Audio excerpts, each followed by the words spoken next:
welcome to Costume Commentary. I'm Kate. And I'm Brit, and this is our review of the new film, The Neon Demon. So overall, this was an amazing movie, an uncomfortable movie, All of the above? Yeah, we're not sure. I loved it, and I loved the costumes. I absolutely loved the film. It did a really good job of giving me the creepy crawlies, and the costuming was phenomenal. Yes. If you want to go watch it from an artistic standpoint, especially the costume, awesome, go ahead. But if you're looking for like a fun date night movie, or like, I just need to pass the time on my way home from work, don't, because you'll be on the 91 in an existential crisis.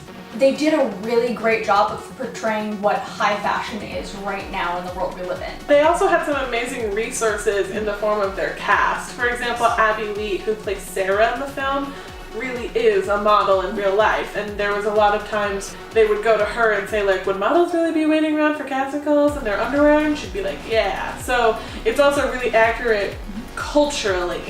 Erin Benach was the costume designer for this film, and she did a fantastic job. The entire feel of the film was inspired by St. Laurent's 2015 spring collection. The ads were actually banned in the UK due to their poor body image. That's a perfect ad campaign to use as an inspiration to this film. We won't be doing any spoilers in this video, but the fact that they use these really intense modeling standards as something to inspire them really says a lot about the movie.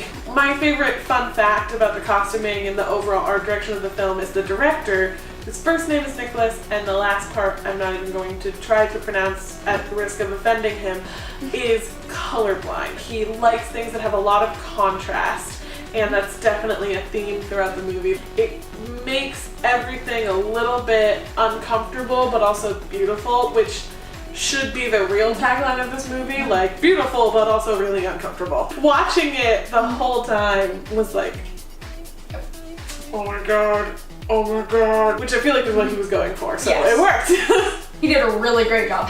Yeah. So we're gonna go sort of character by character. My personal favorite character, not as far as morality, would be Sarah, who's played by Abby Lee in the film. She just had a lot of really striking looks. And also, she's an amazing actress. Her character portrayal came out a lot in the costumes, and she also had a lot of influence on the costumes, which I find really cool. Sarah tends to be a bit more relaxed. Like, there's a scene where her and Jesse are in a bathroom talking, and she's only wearing her underwear and a blazer over it. And particularly, I loved her look in the very final scene, where it's these very sculptural leather looks. It lends so much to the plot, and she looked awesome in them. And I can't talk about too much more without giving away spoilers, but look out for Sarah. She looks good. Now, Gigi is addicted to the knife. She has gone and gotten plastic surgery multiple times. Now, the costume designer decided to never really dress her down, so unlike Sarah, she's always looking to the nines, very posh. She's always got something really done with her hair. She's always got full makeup on. We never see her looking even slightly not put together.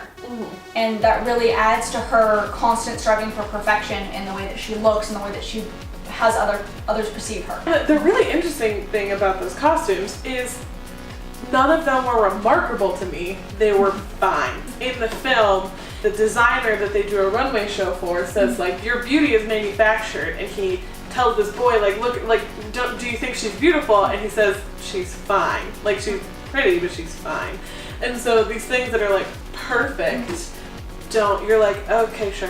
One thing about this movie that probably happens in a lot of other films but you don't really hear it talked about, and it was so cool to read about this in an interview, was how in-depth the costume design worked with the lighting department, the prop department, and the set department in order to create one cohesive look. They were so closely knit. And with his films, Niclas's films, we're on a first name basis now because I can't pronounce your last name, sorry. My bro Nick, his movies are always art pieces. It's always saying something, it's always really well put together, just like a painter thinks of every single brushstroke on his painting, that's how he thinks of his movie. So everything in this movie is very cohesive. So another major character who was actually my favorite character was Ruby. Ruby is a makeup artist who works with the models, and the way that she was costumed, you immediately feel safe around her. She comes off as this mother figure who just kind of wants to take care of everybody and give and give and give. Yeah. And her outfits really portray that. She always looks more polished and put together and more like a businesswoman than anybody else. Yeah, she definitely looks more mature. Lots of like forest green and like brown leather and like her hair. Yeah.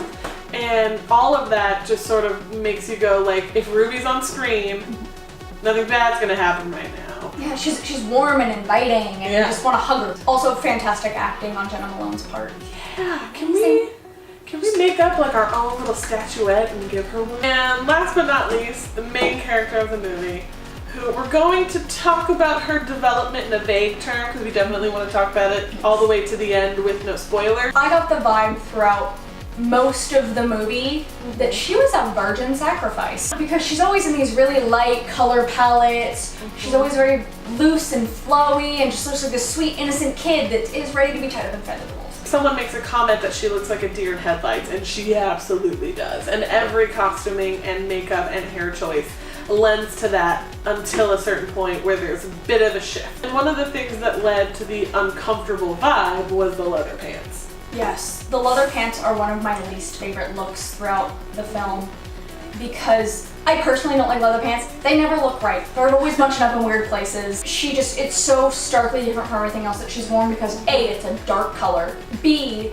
it's tight fitting, so high fashion, which is totally contrast from everything else she's wearing. I mean, she wears this like almost moo looking dress several times in the film. Yeah, and the top she pairs with it has a neckline, if you can even call it that goes all the way down like to the waistband of the pants. Sound is another thing that's really important in the movie, and there's a few scenes with almost no music, and she's like lying on her bed and sticking her legs out, like stretching out her legs, and you can hear the like creaking of the leather. You're waiting for something to happen. You're waiting for a jump scare. Yeah. That's the part of the movie where you're like, oh yeah, this is a horror film. One final note is to look out for recurring themes, especially with the very look she starts off in and the very last look of the film. There's a lot of pink going on, a lot of glitter, and it sort of echoes each other. And the reason why that's important is because you notice even more what has changed. And we'll let you decide for yourself what you think has changed, whether or not it was for the good, and how you feel. And leave in the comments down below what you thought of this movie. As always, bad news first. Which one was your least favorite? Okay, so my least favorite was actually on an unnamed model at the very end scene. She's wearing a sculpted piece. It's almost like it's a corset at the top, and then the skirt goes out really far and then comes back down, and it looks like it's sculpted leather and it's stiff. Yeah. And it's held up by suspenders, and it just looks god awful.